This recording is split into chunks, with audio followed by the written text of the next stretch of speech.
Roméo est un spécialiste de la cybersécurité. Cet administrateur réseau et système informatique partage avec nous ce matin une histoire des plus choquantes. Il y a une jeune fille qui a son compte Facebook et elle est là sur les réseaux sociaux et tout. Et elle a reçu une demande d'invitation d'un ami virtuel qu'elle ne connaissait pas. Elle a accepté, ils ont commencé à échanger. Cet ami-là lui a fait croire qu'il était aux États-Unis, qu'il était un étudiant et tout. La jeune fille était au collège ici. Malheureusement, le fameux américain, c'est juste un béninois qui est dans une ville du sud du Bénin. Et petit à petit, ce cybercriminel-là, on va l'appeler comme ça, ce cyberdélinquant, a appâté cette jeune fille et lui a demandé de lui envoyer des photos de ses parties intimes et ils se sont filmés et tout.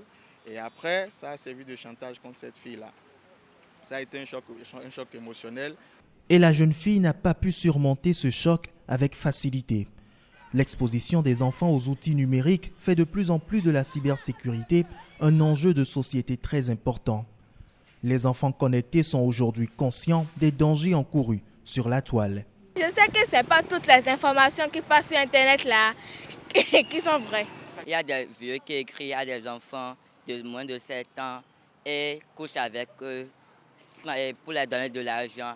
Et des escrocs pas possibles de tous gens qui sont sur l'Internet. D'autres, on les envoie des vidéos qui ne sont même pas de leur âge. Si Internet, les gens auxquels on est livré, on a la débauche sexuelle, les influenceurs, les amis sur les amis. On constate même à 6 ans, 7 ans, l'enfant a de leur ordinateur, tablette, smartphone, tout à sa disposition. C'est un peu la faute des parents, c'est pas aux enfants. Les enfants, ils prennent seulement ce qu'on leur donne. Et si la faute est aux parents, comment réussir à éviter aux moins jeunes les contenus choquants et les mauvaises rencontres sur Internet?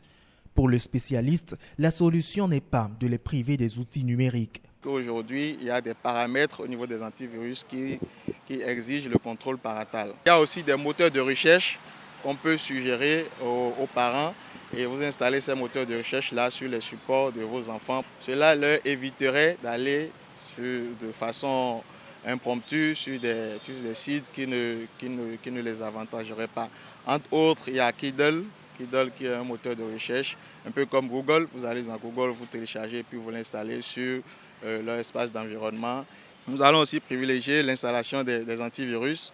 À l'heure du tout numérique et des réseaux sociaux, il faut aussi privilégier le dialogue, discuter avec les enfants pour une bonne éducation numérique.